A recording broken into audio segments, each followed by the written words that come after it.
I'm Megan. I'm Colin. And this is Pet Sitter Confessional, an open and honest discussion about life as a pet sitter. Brought to you by Time to Pet. We are what we eat. So if we want to be a dog walker and pet sitter, how do we make sure we are appropriately fueling our bodies for the work that we do?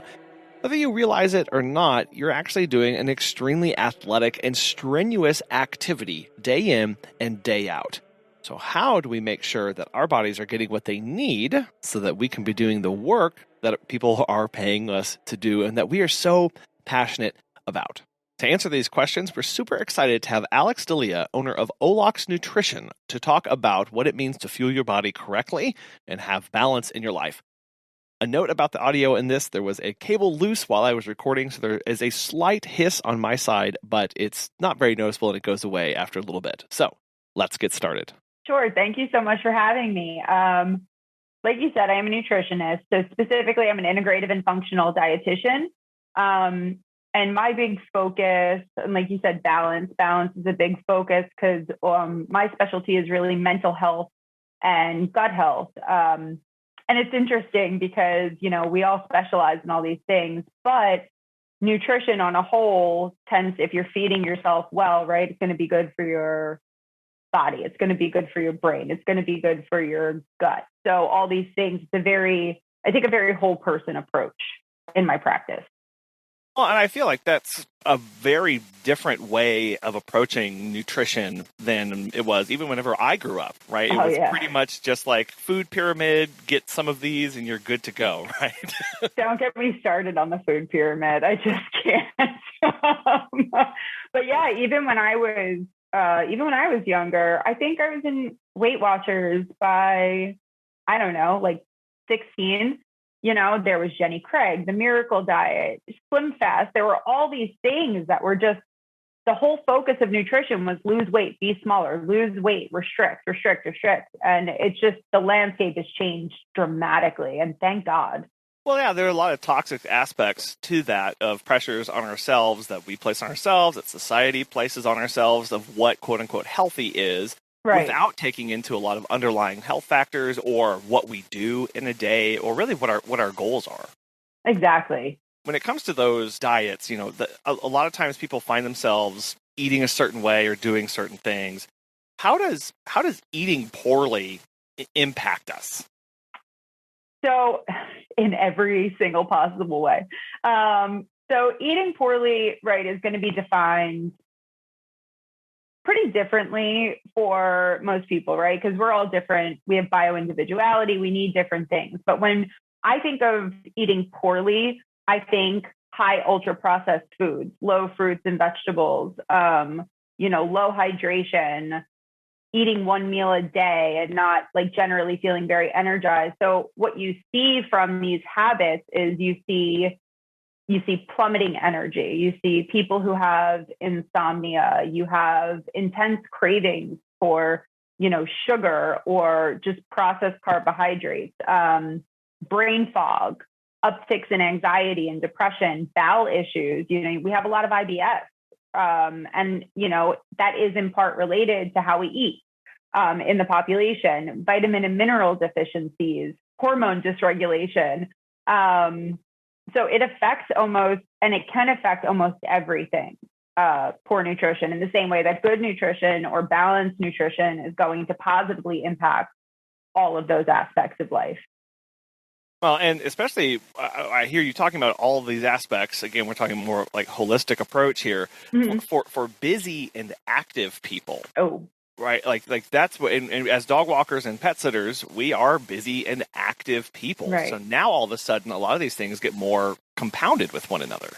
Well, exactly, because when you are very active and when you are very busy, there are more demands on your body. So it's more imperative that you are eating healthy and you're fueling your body appropriately, because you're actually reliant on your body functioning the way you need it to function in a day so that you're doing your job well. You're able to keep up with the demands of your position. You don't feel like you're about to crash in the middle of the day because your blood sugar tanked, or you don't want those highs that come from eating a ton of carbohydrates or sugar, and then you just go flatlined a couple hours later.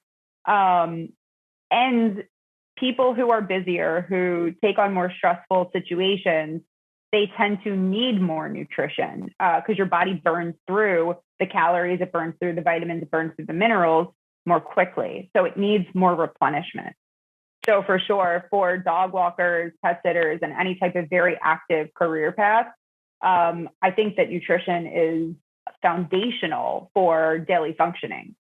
I know for me, in a busy day, there are times where I do feel exhausted. And sometimes I kind of coat over that and I go, well, obviously I'm exhausted because I'm busy. I'm doing a lot of things. And so very rarely do I sit back and go, yeah, but what did I have for breakfast, right? When was the last time I actually ate? And would I be feeling like I do right now if I had, fueled my body correctly? Sure. And it's interesting because along with food, one of the biggest drivers of exhaustion throughout the day is dehydration. And, I forget that sometimes. And I'm like, I forgot it yesterday. It was about 3 p.m. and I'm just dragging ass. And I'm like, why do I feel so terrible? And then I realized I hadn't had any water since like 9 a.m. All it took was a couple bottles of water and I started feeling more alive again. So absolutely, like what you eat absolutely is going to dictate how you feel, right? Like, do you have protein? Do you have carbohydrates? Do you have fruits? Do you have vegetables? Are you fueling? And also this idea of hydration. Are you drinking enough water? Are you staying on top of that? And I find that especially busy people, that is one, like eating enough and drinking enough water are two of the hardest things to sort of incorporate into the day for them. We get busy, we forget about it. I leave the morning and I have left my water bottle at the house, and then I just kind of try and tough it through. Right. When it comes to drinking water, does it matter what we drink? I know there are a lot of electrolytes and sports drinks and things like that are marketed to us, but do we need that? Is that something that can be beneficial to us? I would say that electrolytes might be beneficial for dog walkers in the summer in like very, very high heat when you guys are out there walking for maybe 10 to 12 hours a day. But I wouldn't necessarily go to like Powerade or Gatorade for something like that because they tend to be very high sugar formulations. And I don't have at this moment a great alternative recommendation, but I will send you one later on so that if you want, you can share that with the listeners. I'll send you a couple of recommendations of things. We'll have all those in the show notes and on the website later so we can have those resources, because it is difficult to find sometimes not just an alternative, but just a first choice. Like, where do I start with this planning? Where do I start with what's a good or bad option for? I think what's really important, you kind of led with this a little bit about poor diet, but like for me, right? Like it's a reminder that just because something's out there and it's helped somebody else doesn't mean that it's going to be beneficial for me in the way my body is. And that's kind of the cornerstone of like the nutrition influencer, right? So somebody who's not a professional, but they've done something that's worked for them. And I think they come from a genuine place of do this will help you, when they can't possibly understand all the different variables that one individual is facing, right? So, and it's different too throughout your lifetime. What would have worked ideally for you in your 20s isn't going to necessarily be the thing that's going to be best for you in your 40s. So with that, right, like with this personalized idea of nutrition, so many factors come into play. And one of the biggest ones is you are the expert on your body. You know what affects your body. And I think we've become a little detached from that, right? Because that's a practice of mindfulness, understanding how what you're eating or what you're drinking or what you're doing is actually affecting how you feel. So like a first step is starting to recognize those changes. Like when I eat a bag of Doritos, do I feel better or worse in about an hour? Because you're the expert in that. And then where we come in with personalization is, what are your lab values? What are your symptoms? What are you trying to achieve?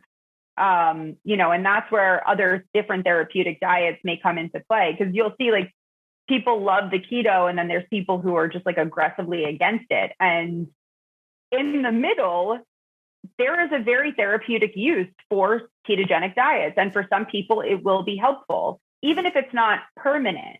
It can be very helpful in a therapeutic capacity. And it's been proven to be incredibly therapeutic in epilepsy. So I think there's just too much black and white in this field. I love how you said that of like, we are the experts in our body and only we can say how a lot of sugar makes us feel, how over on carbs makes us feel, or, what, and it's just, as you said, just going down, if it's as simple as, I don't know, like writing in a journal about what you ate that day and how you're feeling at the beginning and end of the day, to start bringing in some of this mindfulness, because I love looking at trends in my life. I track my sleep like religiously and try and figure out, why did I sleep awesome last night? Why did I sleep poorly that night? And that's just obviously one example.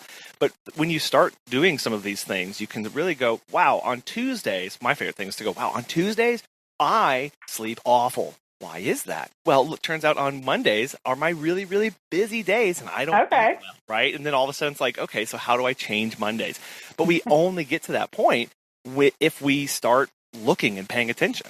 Right. It takes a forward motion there and a realization and like an action. And then I do want to say something, though, about all diets in particular, right? Whether it's paleo, even keto now, it can be Whole30,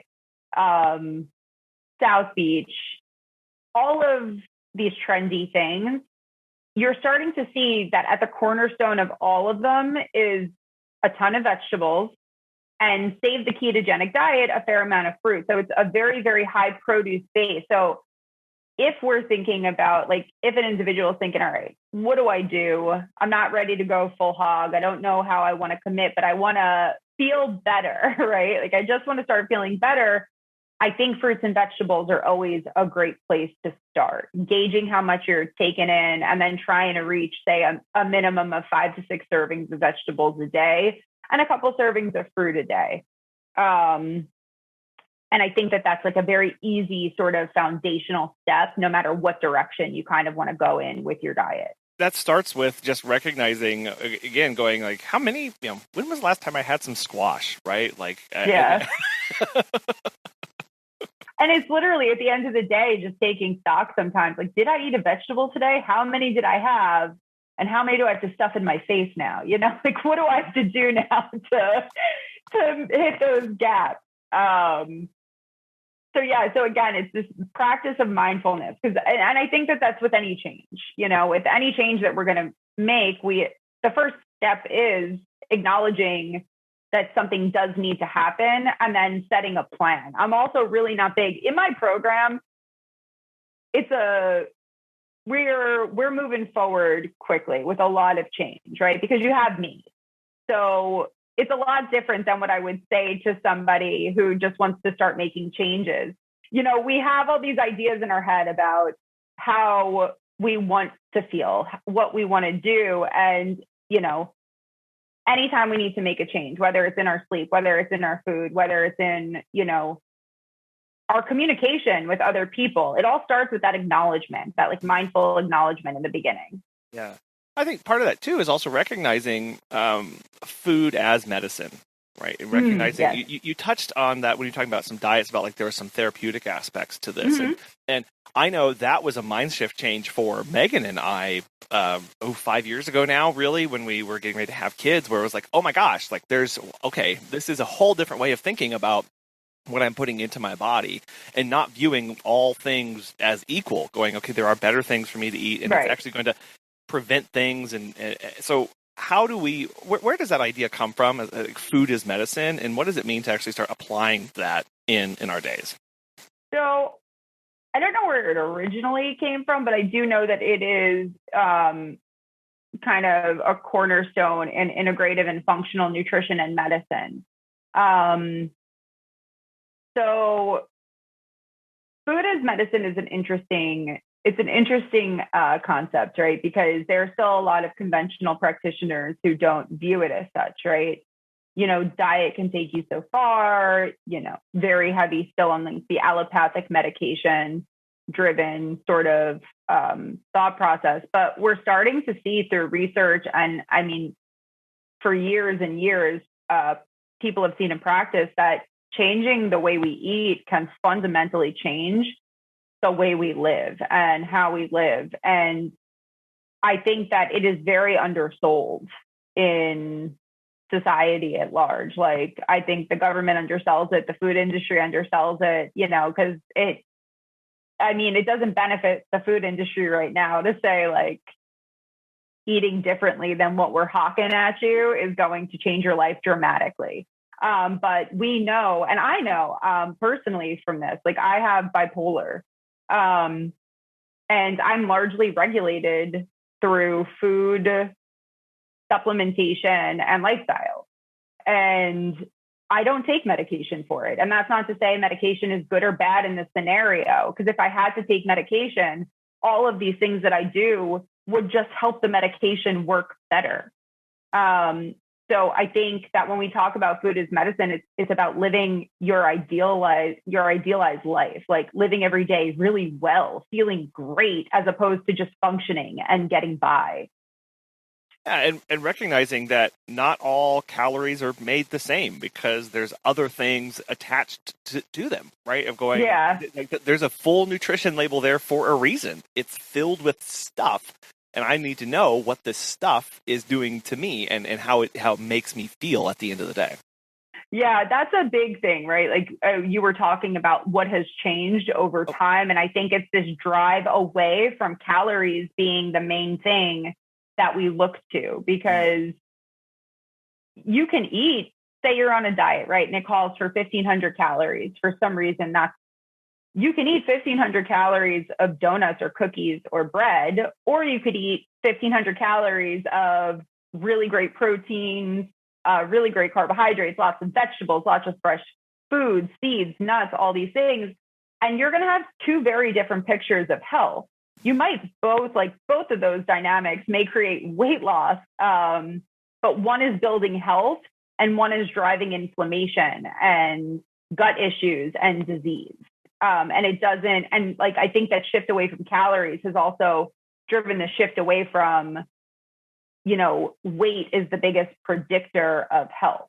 Helping us, again, look at, this more holistic approach and how we're going to apply it in our days, right? And because I know it took me a while to just get away from, look at this food item and look at the nutrition label, and then immediately just scan calories and move on, right? We think it's an easy way to understand how we're operating and what's going on, but just taking a few moments to scan a little bit further down, especially as busy people, right? We don't have a lot of time. Mm-hmm. So when it comes to busy people and active people, and I think too often dog walkers and pet sitters forget that it's a very physical activity. Yeah. It's a physical job. What kind of things should we be looking at? Obviously, we know that there's a per individual, on the label. Yeah, that needs to come in. But how do we start going, okay, I lead a physical life, I'm active. What kind of fuel do I need to be bringing into my body?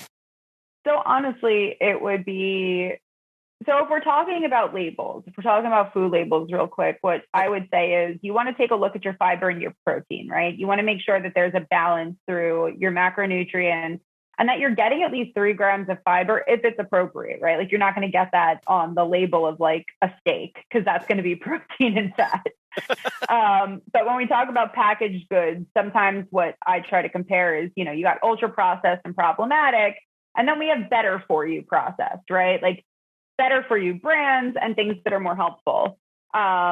Or less detrimental, I would say, to your overall health. We're living in a really great time for that, right? There are so many brands, so many products that are actually they're so much better than what we were.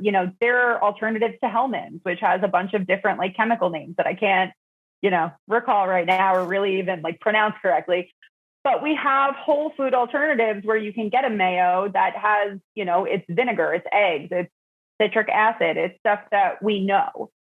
And then when we think about, like you were saying, for a dog walker or a busy person in a day, kind of where would you start? The first place I would start is having more than one meal a day, right? Having food available throughout the day. That's number one, because I think that's a big thing, right? When you're driving from house to house or you're going from location to location, there's not always time to grab food. And even if you are grabbing food, what are you grabbing, right? Are you going through drive-thrus? Are you going to delis? What are you doing?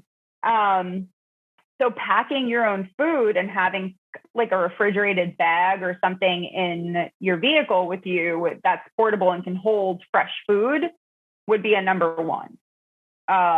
Just so you have access. In the same way that having like a steel water bottle as opposed to plastic is going to be very beneficial, because especially in the heat, you don't want that plastic heating up because then you get little microplastics in the water. We want to avoid that. So you want to get a good, durable steel water bottle. And then when we think about the content of the meal, especially with the amount of activity, we want to see carbohydrates, proteins, vegetables, and or fruit, and some good fats with, say, your 2 to 3 main meals of the day. And then when you're thinking of snacks, you want to try and combine components, right? Like, so an apple with peanut butter gives us, we get a fruit, we get some really good fats, and we get a little bit of protein. Or cheddar cheese and grapes, again, a little bit. And bonus point if it's raw cheddar cheese, because then it has some live probiotics in it. So we got a little protein, fat, carbohydrates in the fruit. So thinking about it in terms of that, like, what is in front of me? What am I eating? Am I getting my components? Yeah, access is huge. And I know that takes a little bit of planning and getting these materials all together. But what we are trying to do is we're trying to avoid, in those last minute, ditch desperation efforts, running into the gas station and grabbing stuff off the shelves or going through the drive-through. Again, nothing wrong with that, but when we start building in these habits, we start fueling ourselves with things that aren't actually helping us in the long run. Yeah. So actually, Dan, my husband, when he is out and he has not brought food or listened to me generally about what he should be taking, all of a sudden I get a call because he always confesses. He's like, I'm eating Cheetos. I'm like, all right. Okay. Yeah. Well, how do you feel about this? Yeah. Are you at least drinking some water? So yeah, there is that limitation of access, right? You don't have time to, well, we're also in a good age too, like a good age. Who am I?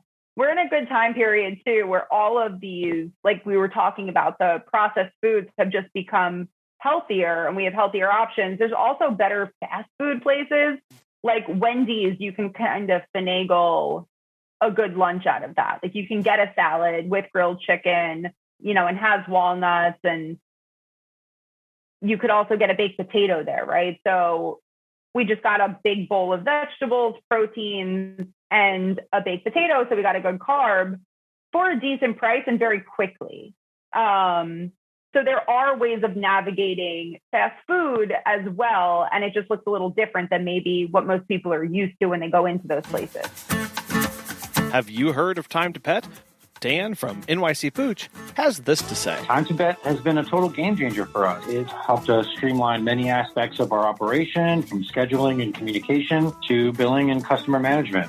We actually tested other pet sitting softwares in the past, but these other solutions were clunky and riddled with problems. Everything in Time to Pet has been so well thought out. It's intuitive, feature-rich, and it's always improving. If you are looking for new pet sitting software, give Time to Pet a try. Listeners of our show can save 50% off your first 3 months by visiting timetopet.com/confessional.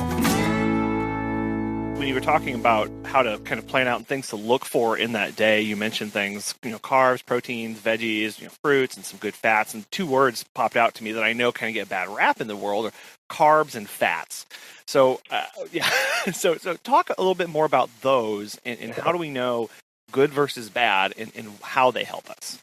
So there are more beneficial fats, right? And these tips, like avocado is a great source of fat. We have some whole food sources like nuts, seeds, avocados, nut butters. Those are fantastic for you.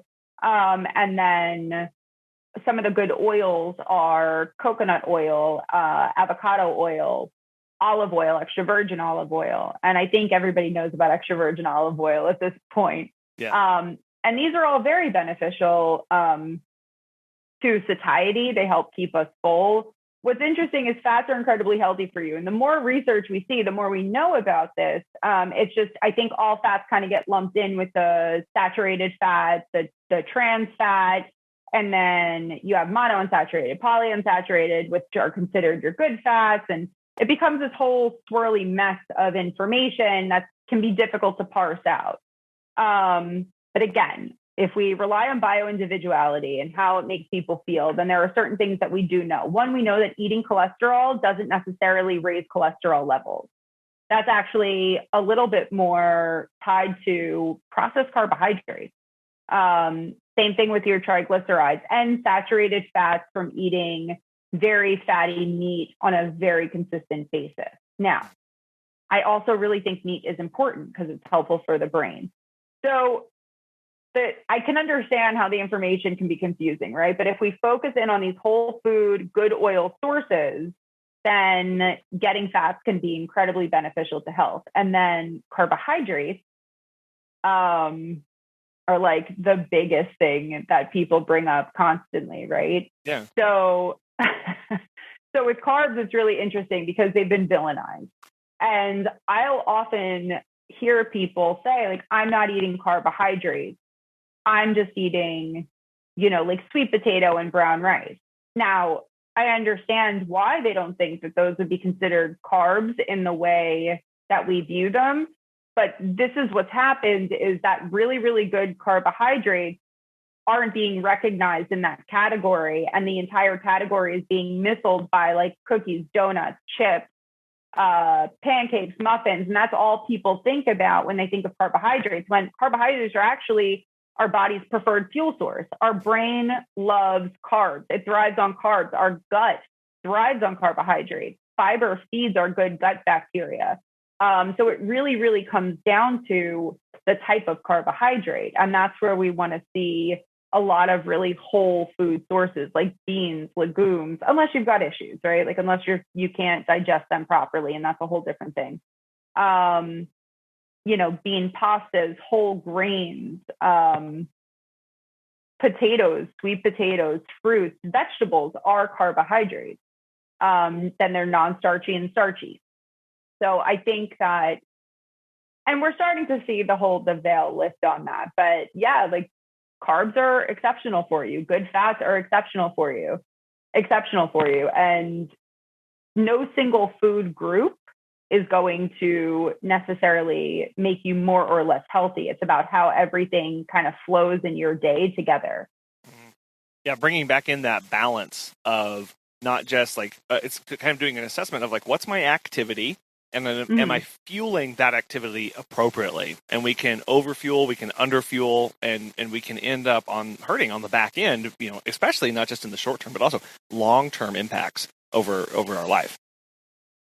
So we're actually pretty intuitive creatures. When we're eating, our perception of what we need changes dramatically when we eat highly processed foods. When we're eating mainly whole foods and we're really focusing in on those cornerstones, like really good protein sources, really good carb sources, really good fat sources, high produce, we tend to eat what we need and don't really need to regulate calories too much. At least that's been my experience. And that's what we've seen in some research, obviously limited. But when you're eating well, you don't really have to worry too much about the minutia. You just have to make sure you're consistently feeding yourself in the way that is good for your body. Well, I know that there is discussion a lot, especially with athletes and with working out. There's the fueling our bodies, and then there's this recovery side of things. So, do I need to worry about a different intake or different foods for recovery, or can I again just kind of focus on how I'm feeling? So I guess, well, one, this isn't fully my wheelhouse, right? Like extreme athleticism and, weightlifting and all of that, like when you need to fuel and what you need to recover is not fully in my wheelhouse, but I do know there are differences there.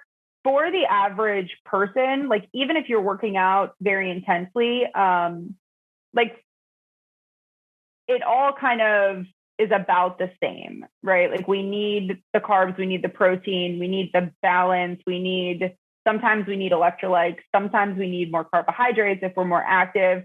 But as far as how do you need to fuel yourself, like post-workout, if you're lifting heavy and if you're trying to make gains and all of that, I'm not probably the best person to ask for that. Well, that's why it's a good reminder to us that, again, it's dependent on our activity. It's dependent on what we're doing, and that we don't need to go out and try and be recovering like these intense, big mega athletes and superstar weightlifters and bodybuilders when our activity doesn't match that, right? But we're not trying to be like that in our diet and in our lifestyle. So we can bring, again, this a little bit more balance into what we're trying to do.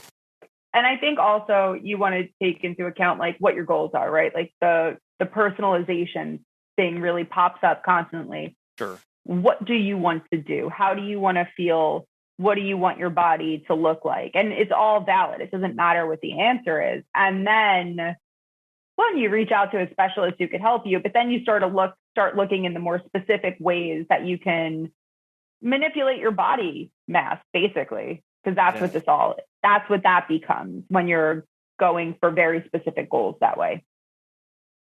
I know one of your missions in your business and just personal life is to help people reduce stress and, again, restore this balance that they have in their lives. Being a dog walker and pet sitter is pretty stressful. So I'd love to hear you talk about impacts of stress on our body and kind of the role of diet in managing some of that in our lives.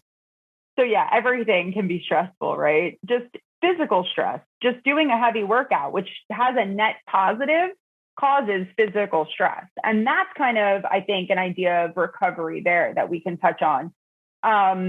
Nutrition is so important to how we manage because it can actually help our body rebound, right? It helps our body become more resilient to those stressors. And that's what we want. We want to hit stress, we want to hit our high, and then we want to come back to regulated. And proper nutrition does that because you need your cells to be properly fueled. So again, it's this idea of vitamins, minerals, appropriate amounts of proteins to repair muscle, appropriate amount of carbohydrates to keep your brain fueled. Because when we're overstressed, a lot of things happen. We become exhausted. Our brains get foggy. We can't concentrate.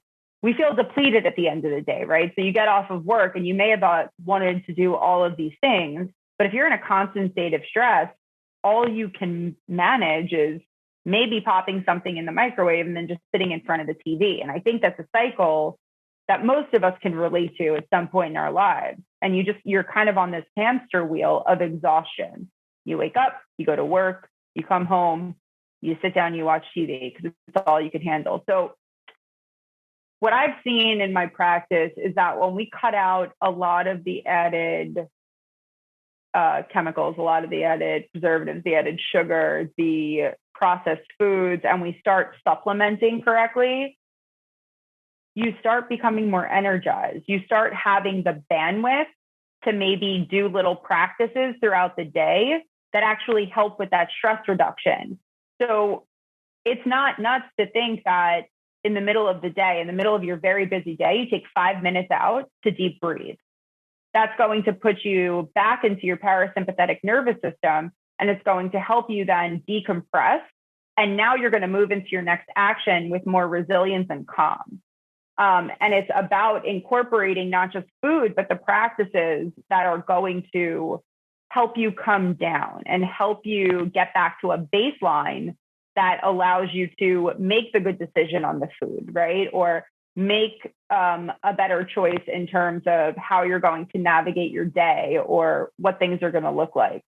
So it's actually a multi-pronged thing with it. Again, it's like a very whole person thing. It always is. Like, it's the most annoying answer. It's like, it depends. But with stress is the biggest driver of everything that is negative. It's incredibly important for our bodies to be stressed, right? We need stress. It helps us move forward. We need that release of cortisol sometimes to pop us into action. Like, anxiety isn't always a bad thing, but it's when we get stuck in this constant state of stress, this constant state of anxiety, where we're literally in a fight or flight state most of the time. That is when we become exhausted. That is when we reach for the bag of Doritos or the muffin or the bagel, instead of being able to take the time to think, okay, how can I get a good source of protein? Where can I get some good fueling carbohydrates? And that is all, it's so important, so heavily tied to your food and your mood and all of that. Yeah, well, that gets a little bit back to what you were talking about. Resilience is being able to rebound and come down. Mm-hmm. But when we're constantly stuck in that sympathetic nervous system, that fight or flight, Yes. that is a pre-programmed set of directives that our body obeys in how it's going to process food, what it's going to crave, and how you're going to respond. That's why we reach for those things, because your body's like, I need lots of calories, I need lots of things right now, because we got to run. We're being chased by the woolly mammoth. Something bad's going to happen. And if we keep ourselves in that elevated state of being chased by a woolly mammoth all day, you're right, that impacts all sorts of things. And it just takes 5 minutes or so to pull back, flip on the rational brain, go from lizard to rational, and go, there's no woolly mammoth right now. I can breathe a little bit. I am not in imminent danger. Things will be okay. Yeah, but like you said, we often, we can go to the other side and now demonize stress and go, no, anytime I'm stressed, it's bad. Right. And then all of a sudden, I'm stressed about being stressed because I know I'm not supposed to be stressed. And so what do? I stress. Logically, that's what I do. And we get caught in that cycle. And that is where we can start leading through some of these things in our days. And building in those moments of just, can start with scheduling. Go, okay, this is my schedule for the day. I've got all these visits. I've got all these walks. But on this one, I'm going to pull into that driveway and I'm not going to get out of my car immediately. I'm going to sit in my car for 5 minutes and just breathe and refocus. And if I do that a couple times, if I have a couple of these touch points throughout my day, I'm going to end the day better than even when I started. So I'm set up for tomorrow in a good place. Exactly. And I think that that's really important that you said the planning aspect of it, because everything we're talking about really requires some level of planning. It doesn't have to be intense. It doesn't have to be, so overwhelming that it becomes its own barrier.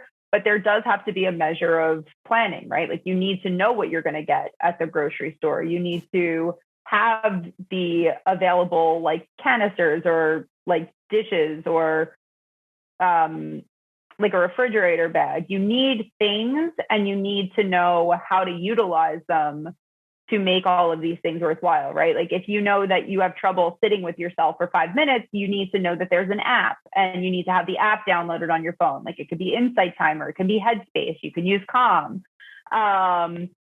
You need to plan and have your resources available with anything that you do that you want to shift or change, right? Yeah. Yeah, it starts with going, what's my end goal? What do I want? And then working backwards from there, right? I love that of going, I want to be, more calm at the end of the day. Okay, I need to build in more space to sit still. Okay, I need to find that space. Okay, now I need to have things available to me during that time. Now I need now I need to remember to silence my phone. And now I need to it just builds out and just take one step at a time. And like you said, that's how we get to that point of change, is when we recognize the steps, the action steps that I have to take, right? It's the action steps that I have to do. And then I can start implementing. We're all great at following a plan. It's just we have to come up with a plan ourselves sometimes, right? And then and then do it. And that's always the thing. And I think also, they call them SMART goals. I think often we set a goal that is a result, right, as opposed to the actions that need to be taken to get that result. And that's what you see often, like, especially with weight loss. And I'll just use that as an example. It's, I want to lose 20 pounds. That's my goal. Right. Well, that's not a goal, right? Like that's a result. What do you need to change to help you get to that goal? Yeah. And I mean that result, because those are the goals, whether it's making sure you're exercising at least 30 minutes a day, or making sure you're eating a certain type of food, or did you, I don't know, check in with your health coach, or did you call your family because that makes you feel good, so then everything's easier. There's just all these things that go into taking care of ourselves. Yeah, there is. And recognizing that we have control and agency to do that. And I think that's a big point of going, no, I can change. I might not be happy where I am right now, but I can change. I may need help. I may need to pull in a team. I need to get some resources, but change is possible. If I don't like how I'm feeling, if I don't like this stress, I can change through diet, through mindfulness, and through these other practices. And I think and this also gets lost a lot, is you can love yourself and you can appreciate your body and you can appreciate the things that it does for you and still want to change.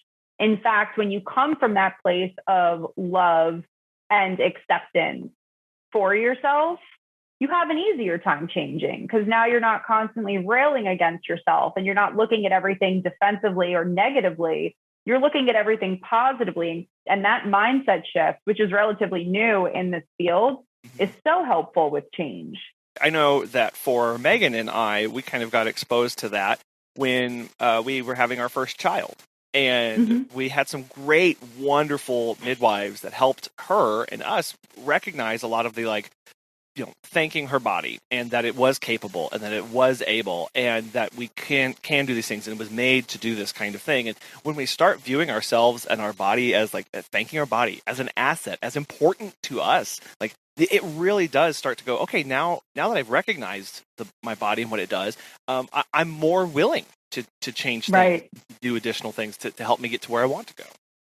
Yeah, exactly. And I think another thing with change and another thing with doing all these things is looking for non-physical goals or non-physical outcomes of what you're doing, and that's a big shift. We talked about what's different.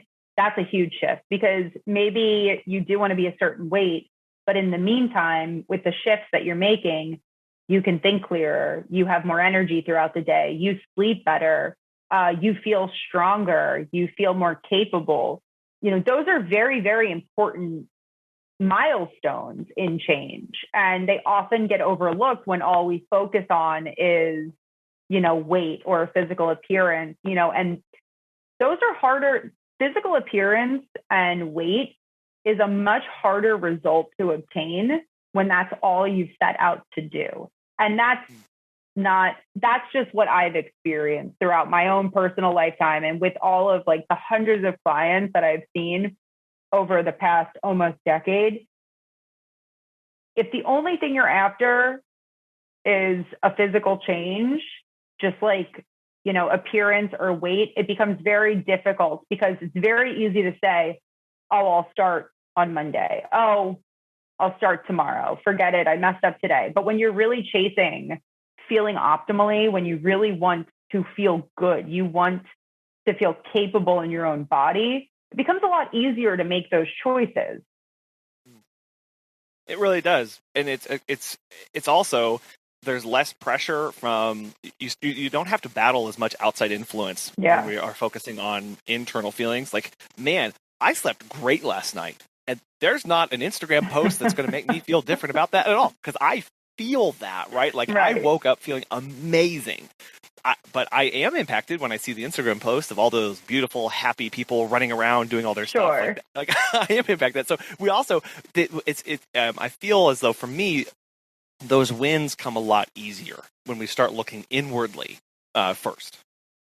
Yeah, and we talked about stress, and social media is one of the biggest drivers of stress for people everywhere, in every way, especially with, I can't overstate that enough. We were never meant to consume this much information about other people and have this just access to so many people's lives and realities. And it becomes very easy to start comparing yourself and feeling bad about, what you're doing versus what they're doing. While I'm still building my business, I sometimes get caught up in that, where I'm looking at other people in my field and they got these huge followings, they're doing so great. And I'm like, well, I'm failing, clearly. I have failed. And, and it's just so easy to get into that negative self-talk. And it's the same thing, because nutrition is one of the most pervasive topics on social media. It's just everywhere. Everybody's talking about food. Everybody's telling you what they ate. Everybody's telling you how you should eat. Love your body, but change it. Don't change it.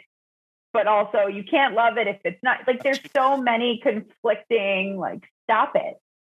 Yeah. And so if we want to reduce stress, I would limit social media as much as possible, to like as much as you possibly can.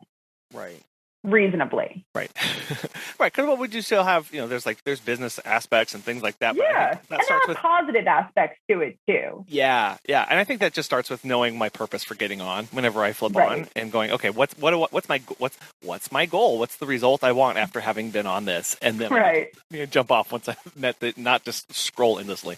And that mindfulness too of knowing, like, of curating your own sort of feed in a positive way, like not following things that really get you all jacked up or upset, and really just focusing on positive, like what is positive for you. Right. I know an aspect that is growing in the science and the literature and the acceptance is the relationship between diet, stress, and our gut. And so I would like to hear from you, how important is gut health, and really what does that even mean for us? Jury's still out. So gut health, and so gut health is so important. We're finding now for every single aspect of our body and for most disease process. So even with certain chronic diseases like diabetes or cardiovascular disease, people who struggle with those, they have different microbiomes compared to healthy individuals.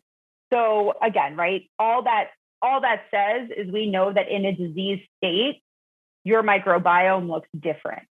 So can we use that information to change your microbiome to help reduce the incidence of disease? That's kind of where this whole thing is going. Yeah. We also know that there's communication between the brain and our gut via the vagal nerve. So it's this bidirectional, I guess, communication highway. I think I've seen it spoken of as that, where they're communicating. So if you're a really easy way of understanding that is when you get super nervous before something and maybe you get diarrhea, like you get the nervous shit. Yeah. And that's one of, I think, the easiest, or you get butterflies in your stomach before a presentation, or a lot of people get constipated actually before, like during travel. And it's all these ways that we see actually stress imposing itself on the way our gut is going to function. And then in the other sense, if we have a permeable gut, if we have too much pathogenic bacteria, if we have too much bacteria in general in the small intestines, now we start seeing different disease states pop up like SIBO and IBS, and then those affect our brains negatively. It's such a new area of research and we're learning so much. So it's very exciting. And I use it constantly in my own practice because I'm a brain and gut health dietitian. So I'm looking at stool samples, lab values, like going through everything basically. To figure out, like, okay, how can we optimize your health, and what do we have to do with your gut? Like, do we need to heal it? Are you digesting properly? So there's so much that we don't know, but we're learning so much, and it's incredibly exciting. Yeah, I guess in your understanding, role of probiotics, I know that's a big world, in that we see a lot of. Are there more or less beneficial ones, or how do we know if we need to be on a probiotic for gut health? So again, that's a very so annoying, but it depends. Right? Like it's hard to know. So we have a lot of broad spectrum probiotics out there, and the science is honestly mixed. We do know that there are specific diseases like IBD. There is a specific, very broad spectrum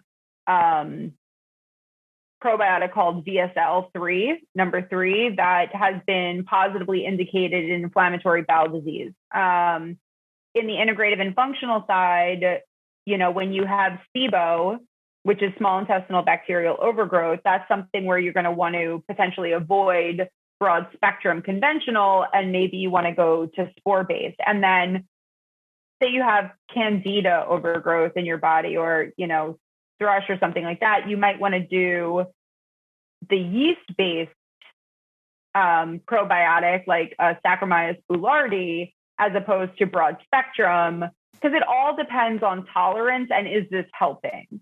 So again, probiotics, if you're just the average person who's looking to increase their probiotic intake, I would look to food first.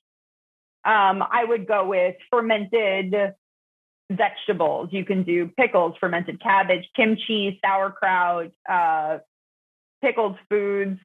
Then we have fermented dairy, so yogurt, kefir, cottage cheese. These are really great ways to just sort of naturally bring in some probiotic influences into your gut. And then the other thing that is really helpful is prebiotic foods, because that actually feeds the bacteria in your gut. So those are actually most high fiber foods. So bananas and apples are prebiotics, Jerusalem artichoke, chicory, inulin. Basically, most whole vegetables are going to, with a fiber content, are going to help feed the good bacteria in your gut.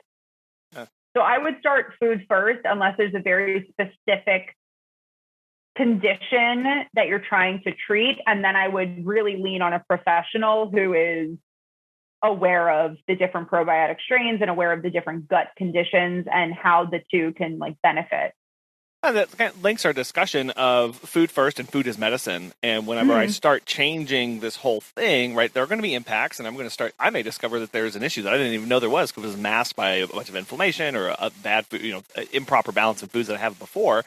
Or I might start saying oh wow, this is holistically changing how I feel from head to toe, right, and everything in between. And it's kind of making these changes and seeing what happens, and then making a change and seeing what happens. Yeah. Being patient and giving things time to manifest themselves in our bodies, and knowing, okay, there's going to be a lot of impacts from this. As I start changing my diet, my stress levels, and regulating these things differently, that I'm just going to, again, being mindful enough, writing down those changes in a journal or something, so that when those happen. And there is a lot to be said. And like I said, right, in a program like mine, or in anything where you're with a health coach or a dietitian, and you're, say, going full speed ahead, you do see changes quickly, right? You do see things change within a week, within 2 weeks, within 3 weeks. And it's mostly about how you feel, right?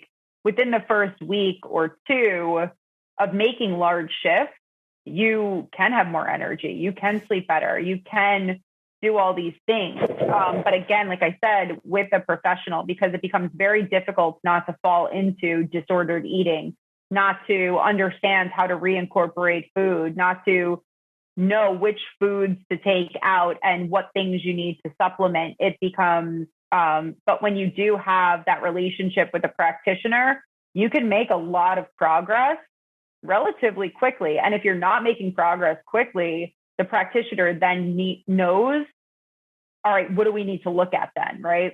Where do we need to do extra testing? Where should we potentially exclude or include different foods or different supplements? And you can address these things in real time. Well, so Alex, thinking about everything that we've talked about and this holistic approach, when you send Dan out there to go walk dogs, what kind of foods are you encouraging him to eat or take with him for a busy day? So Dan is actually very lucky where we are on Long Island.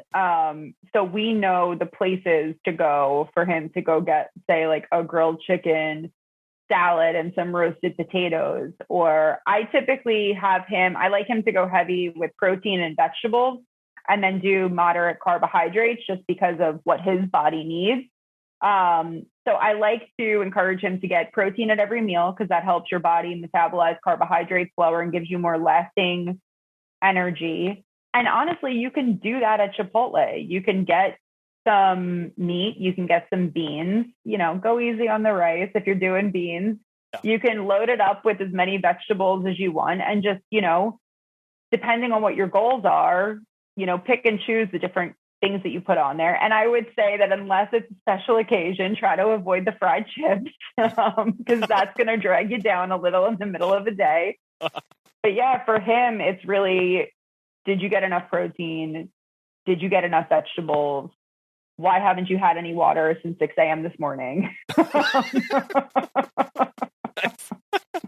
Yeah, well, it's a reminder to us that it doesn't have to be overly complicated, right? Like it's not like there are simple things to do. There are places to go. It takes a little bit of planning and understanding what our week is going to look like, giving ourselves time. I think that's what is. Do I have time to eat in my schedule? Maybe I should separate these things out a little bit, and then knowing that once I have that bag, once I have a refrigerated thing, once I'm listening to my body, I'm going to just start making these little changes, and we're going to see where this goes. Yeah, and think about portable, right? If you bring in your own food, baby carrots are easy. Grape tomatoes, is that what they're called? Yeah, grape tomatoes. Yes. Nothing sounds right in my head. Grapes, apples, bananas, those are easy. Nuts and seeds, they're easy to pack and keep with you. Tuna salads, salmon salads, chicken salads, all really easy things to bring with, say, seed crackers or, some sort of a wrap to put it in. You can do healthy sandwiches. We have great alternative bread options now. It's really, like you said, it's about preparation, having the foods on hand, taking a look at your day and thinking, okay, what do I need for the day? Alex, I want to thank you so much for coming on the show today and sharing us with all that you've shared. I know it's been a ton of information, but it's all been super helpful to start wrapping our brains around exactly how our diet and stress impact us throughout the day and how we can take these little steps to making ourselves feel better and making sure that we're getting what we need. But I know there's a lot, and as we said multiple times, it depends, and it's individual based. It depends. What an annoying statement. Just like a lawyer. Well, maybe. I don't know. No. So if someone has questions, wants to reach out, get in touch, look at all that you have going on, where can they get started? They can go to my website, oloxnutrition.com, and there are a couple different ways you can reach out to me. I think you could send just a question through a form if you say have a general question that you want some answers on, or you can schedule a food and mood clarity call with me on the scheduling page there. I'm also on Instagram, and I just got an assistant, so she's going to help me actually make content at Olox Nutrition. Okay. So those are the two main things. You can also email me directly at alex@oloxnutrition.com.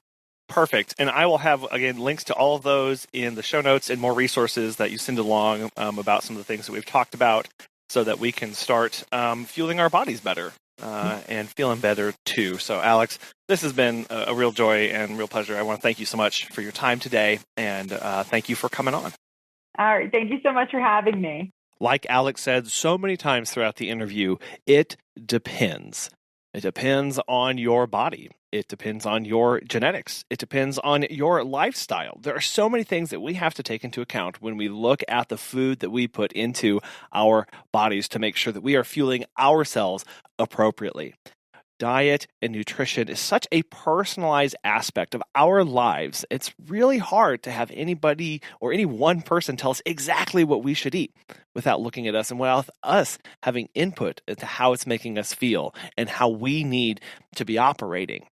We've said it before and we'll continue to say it. Pet sitting is a business that runs on us and our bodies. If we aren't fueling ourselves, if we aren't taking care of ourselves or taking and finding a balance in our lives, we won't be able to continue providing this service that we're so passionate about.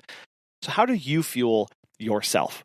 We'd love to hear how you keep operating and the food that you eat to maintain that balance in your life. You can send that to feedback@petsitterconfessional.com or anywhere on social media.